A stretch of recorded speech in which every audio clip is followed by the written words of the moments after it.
কিছু সময় পিছতেই যোগদান কাৰ্যসূচী অনুষ্ঠিত হ'ব আৰু এয়া হৈছে এক বৃহৎ যোগদান কাৰণ বৰ্তমান সময়ৰ তিনিগৰাকীকৈ বিধায়ক আৰু সেই তিনিগৰাকী বিধায়কে আজি বাজপেয়ী ভৱনত যোগদানৰ বাবে আহিছে বৰ্তমান সময়ত যদি আমি কওঁ যে শশীকান্ত দাস আনহাতে বসন্ত দাস আৰু কমলেক্ষদেৱ পুৰকাষ্ট কংগ্ৰেছৰ তিনিগৰাকী বিধায়ক আৰু তেওঁলোক আসলতে বহু সময়ত কংগ্ৰেছত থাকিও তেওঁলোকে বিজেপিৰ হৈ তেওঁলোকে হয়তো বহু সময়ত মাত দি আহিছিল বা এনেধৰণেই নিলম্বিত হৈ থাকিবলগীয়া হৈছিল ইয়াত বৰ্তমান সময়ত দিগন্ত কলিতা আছে বিজেপিৰ বিধায়ক মই তেওঁৰ সৈতে কথা পতাৰ চেষ্টা কৰিম পোনে পোনে কাৰণ এই মুহূৰ্তত তেওঁৰ মন্তব্য লোৱাৰ চেষ্টা কৰিম এই মুহূৰ্তত তাৰ পিছত আমি কৰিব নালাগে আৰু বিৰোধীক আমি ভাবিব নালাগে যে আমি দুৰ্বল আজি আপোনালোকক আগতেও আমি কৈছোঁ যে আমাৰ যি ব্যৱস্থা আমি বিৰোধী শক্তিশালী ৰূপত থকা বুলি আমি আগুৱাই থাকোঁ আৰু ইয়াৰ নেতৃত্ব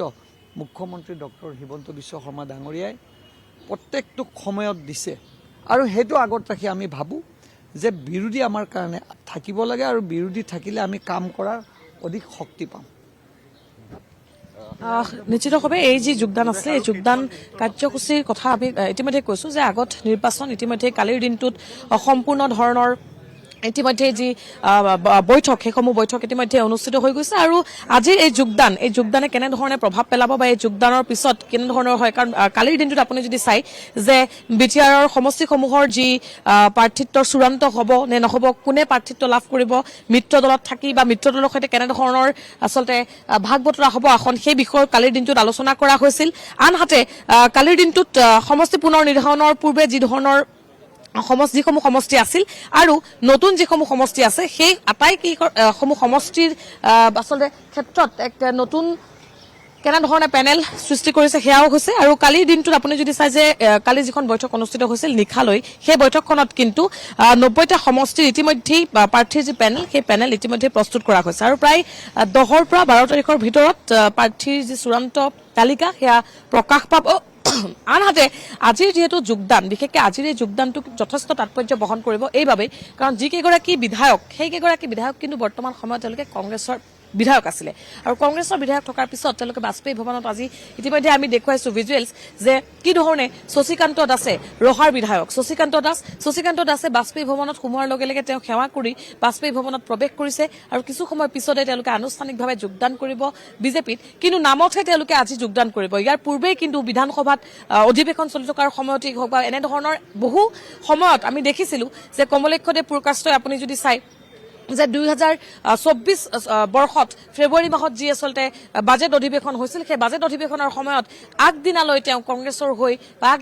কংগ্ৰেছৰ হৈ মাত মাতি আহিছিল সদনত আৰু পিছদিনাই তেওঁ লগে লগে বিজেপিৰ হৈ বা বিজেপিৰ কাম কাজতেই হওক বা মুখ্যমন্ত্ৰীগৰাকীৰ কাম কাজত সন্তুষ্ট হৈ তেওঁ বিজেপিক সমৰ্থন কৰিবলৈ লৈছিল গতিকে এনেধৰণে বসন্ত দাসৰ ক্ষেত্ৰতো ঠিক একেই কথা আনহাতে শশীকান্ত দাসৰ কথাও আপুনি যদি চাই যে ৰহাৰ এগৰাকী বিধায়ক গতিকে এই তিনিগৰাকী বহু সময়ত আপুনি যদি চাই ৰাজনৈতিক মহলত শশী মডেল বুলি কোৱা হয় যে শশী মডেল এটা মডেলৰ সৃষ্টি হৈছিল কাৰণ তেওঁলোকে যদিও তেওঁলোকৰ মনটো সেই সময়ত কংগ্ৰেছত আছিল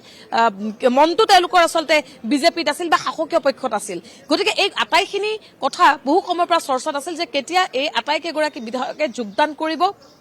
দল সলনি কৰিব সেই কথাটো চৰ্চিত হৈ আছিল কিন্তু আজি অৱশেষত তেওঁলোকে বাজপেয়ী ভৱনত প্ৰথমবাৰৰ বাবে প্ৰৱেশ কৰিছে কিছু সময় পিছতে এই তিনিওগৰাকীকৈ বৰ্তমানৰ বিধায়কে যোগদান কৰিব বিজেপিত আৰু তাৰ পিছত লক্ষণীয় হ'ব যে আগত যেহেতু নিৰ্বাচন ইতিমধ্যে প্ৰাৰ্থিত্ব প্ৰত্যাশীয়ে ভিৰ কৰিছে প্ৰতিটো দলতেই প্ৰাৰ্থিত্ব প্ৰত্যাশীয়ে ভিৰ কৰিছে গতিকে বিজেপিৰ পৰা এই তিনিওগৰাকী বিধায়কৰ কেনেকুৱা হ'ব বা কি হ'ব তেওঁলোকৰ ৰাজনৈতিক ভৱিষ্যত সেয়া কিন্তু সকলোৰে দৃষ্টি নিবদ্ধ হৈ আছে কাৰণ বৰ্তমান সময়ত তিনিওগৰাকী হৈছে এটা আপুনি যদি চাই যে বৰ্তমানৰ বিধায়ক গতিকে বিধায়ক হৈ তেওঁলোকে কংগ্ৰেছৰ পৰা বিধায়ক হৈ আছিল তাৰ পিছতে তেওঁলোকে আজিৰ দিনটোত বাজপেয়ী ভৱনত আহি উপস্থিত হৈছে আনুষ্ঠানিকভাৱে তেওঁলোকে যোগদান কৰিব তাৰ পিছৰ ভৱিষ্যত কি হ'ব ৰাজনৈতিক ভৱিষ্যত তেওঁলোকৰ কি হ'ব সেই গোটেই বিষয়টোৰ ওপৰতো কিন্তু বৰ্তমান সময়ত ৰাজনৈতিক মহলতেই হওক বা সচেতন মহলতেই হওক কিন্তু সকলোৰে দৃষ্টি নিবদ্ধ হৈ আছে কাৰণ যদিও তেওঁলোকে বিজেপিত আজি যোগদান কৰিব বহু পূৰ্বৰ পৰাই কিন্তু তেওঁলোকে কংগ্ৰেছত থাকিও বিজেপিৰ হৈ তেওঁলোকে কথা কৈ আহিছিলে বিজেপিৰ হৈ সমৰ্থনত তেওঁলোকে মাত মাতি আহিছিলে মুখ্যমন্ত্ৰীগৰাকীৰ ক্ষেত্ৰতেই হওক বা তেওঁলোকে বিধানসভা চলি থকাৰ মাজতে আগদিনালৈ যদি তেওঁলোকে কংগ্ৰেছৰ দলত আছিল সেই সময়ৰ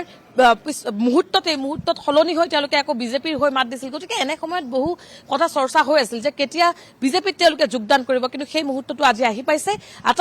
তিনিগৰাকীকৈ বৰ্তমানৰ বিধায়ক সেয়া হৈছে শশীকান্ত দাস সেয়া হৈছে কমলেক্ষদেৱ পুৰকাষ্ট আৰু বসন্ত দাস আটাইকেইগৰাকী বিধায়কে আজি বাজপেয়ী ভৱনত আহি উপস্থিত হৈছে আৰু কিছু সময় পিছতে যোগদান কাৰ্যসূচী অনুষ্ঠিত হ'ব আৰু আনুষ্ঠানিকভাৱে তেওঁলোকে আজিৰ দিনটোৰ পৰা বিজেপিৰ সদস্য হ'ব। পূজা প্ৰিয়ংকা, এই মুহূৰ্তত জানিব বিচাৰিম, যিহেতুকে নিৰ্বাচন সমাগত, তাৰ পূৰ্বে কমলাক্ষ দে, পুৰকায়স্থ আৰু বসন্ত দাস, শশীকান্ত দাসে বিজেপিত যোগদান কৰা। বিজেপি দলটোৰ বাবে কিমান শক্তিশালী হ'ব বুলি ভাবে?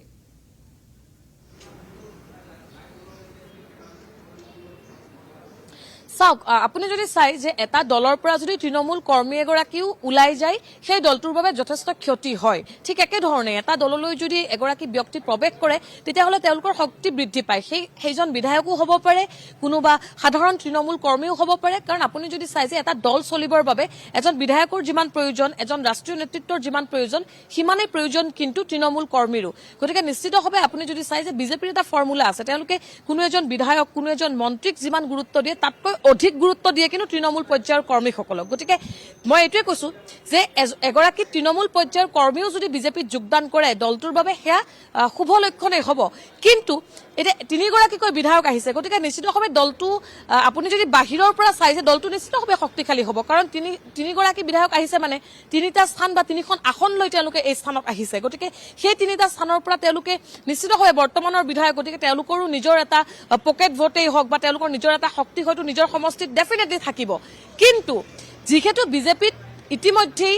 বৰ্তমান সময়ত যদি চাই যে শাসকীয় পক্ষত যথেষ্ট মানুহ আছে, কিন্তু পূৰ্বৰ পৰা আছে যিসকলে আচলতে বিজেপিৰ চৰকাৰ নথকাৰ পৰাই সংগঠন কৰি কৰি আজি বিজেপি ইমান শক্তিশালী কৰিছে, সেইসকল নেতৃত্বৰো কিন্তু হয়তো ক'ৰবাত কোনোবাখিনিত সকাহ হ'ব যে তেওঁলোকে আৰু অধিক বিজেপিৰ প্ৰতি আকৰ্ষিত হৈ যিধৰণে প্ৰতিটো দিনতে আপুনি যদি চাই যে বিৰোধীৰ যিটো স্থিতি হ'ব লাগিছিল, সন্মুখত নিৰ্বাচন, বিৰোধী শক্তিশালী স্থিতি থাকিব লাগিছিল, কিন্তু কটা বিৰোধী কংগ্ৰেছৰ কথা যদি আপুনি চাই যে বিৰোধী কংগ্ৰেছৰ পৰাই তিনিগৰাকীকৈ আজি বিধায়ক আহিল। আপুনি যদি চাই কেইদিনমান পূৰ্বে চলিত মাহতেই আপুনি প্ৰাক্তন সভাপতি কংগ্ৰেছৰ প্ৰাক্তন সভাপতি যোগদান কৰিছে। গতিকে তাতেই ক'ৰবাত কোনোবাখিনিত এটা কথা স্পষ্ট হয়, যিধৰণে বিৰোধী শক্তিশালী হ'ব লাগিছিল সেই ধৰণে শক্তিশালী হোৱা নাই। তাৰ বিপৰীতে কিন্তু শাসকীয় পক্ষত এজনৰ পিছত আন এজন তৃণমূল পৰ্যায়ৰ কৰ্মীয়ে হওক, সাধাৰণ আচলতে কোনো সমাজ সচেতন ব্যক্তিয়ে হওক বা এনেধৰণৰ সামাজিক ব্যক্তি এগৰাকীয়ে হওক বা বিধায়কসকলেই হওক বা এনেধৰণৰ বহু শক্তিশালী নেতাই যেতিয়া যোগদান কৰিব, ডেফিনেটলি এটা দল